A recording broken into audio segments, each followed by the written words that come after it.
اعوذ باللہ من الشیطان الرجیم بسم اللہ الرحمن الرحیم۔ السلام علیکم ورحمۃ اللہ وبرکاتہ۔ قرآن مجید کی ایک صورت ہے سورہ قلم، جو کہ 29ویں پارے میں ہے۔ یہ سورہ مبارکہ مکہ مکرمہ میں نازل ہوئی۔ اس سورہ میں 2 رکوع، 52 آیات، 300 کلمے اور 1256 حروف ہیں۔ سورہ قلم کو نون والقلم بھی کہا جاتا ہے، کیونکہ اس کا آغاز حروف مقطعات میں سے ہوتا ہے۔ اس سورہ مبارکہ میں حضرت محمد مصطفیٰ صلی اللہ علیہ وسلم کی عظمت، کفار کی سازشیں اور قیامت کے دن جزا سزا کے بارے میں بیان کیا گیا ہے۔ اس سورت کی پہلی آیت میں اللہ سبحانہ و تعالیٰ نے قلم کی قسم ارشاد فرمائی۔ اس مناسبت سے اس کا نام سورہ قلم رکھا گیا۔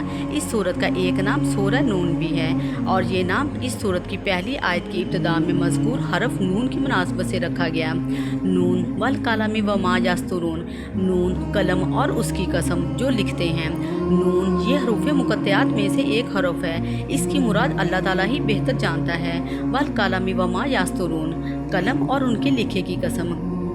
ایک قول یہ ہے کہ اس آیت سے قلم سے مراد وہ قلم ہے جس سے لوگ لکھتے ہیں، اور ان کے لکھے سے مراد لوگوں کی دینی تحریریں ہیں۔ اور دوسرا قول یہ ہے کہ قلم سے مراد وہ قلم ہے جس سے فرشتے لکھتے ہیں، اور ان کے لکھے سے بنی آدم کے اعمال کے نگہبان فرشتوں کا لکھا مراد ہے، یا ان فرشتوں کا لکھا مراد ہے جو لوح محفوظ عالم سے وقوع پذیر ہونے والے واقعات اپنے صحیفوں میں لکھتے ہیں۔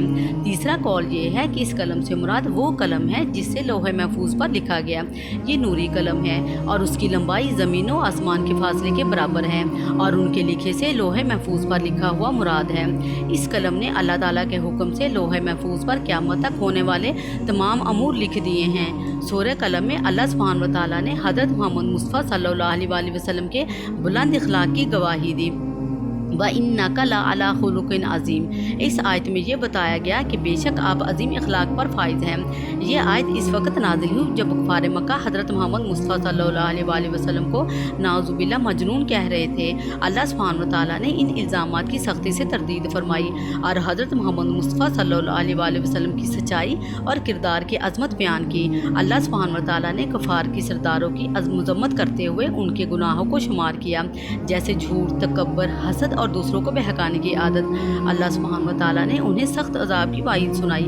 اس سورہ میں اللہ سبحانہ و تعالیٰ نے باغ والوں کی ایک مثال بیان کی کہ کچھ لوگ جو اپنے باغ کی پیداوار غریبوں سے چھپانا چاہتے تھے، کس طرح ان کا باغ تباہ کر دیا گیا۔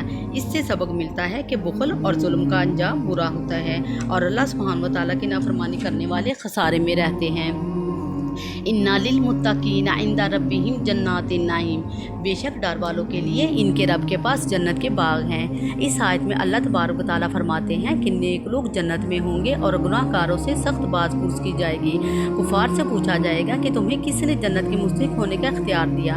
ان کا کوئی جواب نہ ہوگا۔ احادیث میں سورہ قلم کو پڑھنے والے کے لیے قیامت کے دن شفاعت کی بشارت دی گئی ہے۔ یہ سورہ خاص طور پر ایمان والوں کو صبر اور استقامت کی تلقین کرتی ہے۔ اللہ سبحانہ و تعالیٰ نے حضرت محمد مصطفیٰ صلی اللہ علیہ وسلم کو صبر اور استقامت کی تلقین کی، اور آخر میں یہ بتایا گیا کہ کفار حسد کی وجہ سے حضرت محمد مصطفیٰ صلی اللہ علیہ وسلم کو نظر بد لگانے کی کوشش کرتے تھے۔ سورہ قلم کی آخری 2 آیات کو نظر بد اور حسد سے بچنے کے لیے پڑھنا مفید ہے۔ وَإِن يَكَادُ الَّذِينَ كَفَرُوا لَيُزْلِقُونَكَ بِأَبْصَارِهِمْ لَمَّا سَمِعُوا الذِّكْرَ وَيَقُولُونَ إِنَّهُ لَمَجْنُونٌ وَمَا هُوَ إِلَّا ذِكْرٌ لِّلْعَالَمِينَ۔ یہ آیات حسد اور نظر بد سے حفاظت کے لیے بہت مؤثر سمجھی جاتی ہے۔ اگر کوئی شخص ظلم یا حسد کا شکار ہو تو اسے اس سورت کو کثرت سے پڑھنا چاہیے۔ یہ سورہ ہمیں سچائی، صبر اور اللہ پر بھروسہ رکھنے کی تعلیم دیتی ہے۔ اللہ سبحانہ و تعالیٰ ہمیں اس سورت کی تلاوت کرنے اور اس پر عمل کرنے کی توفیق عطا فرمائے۔ آمین۔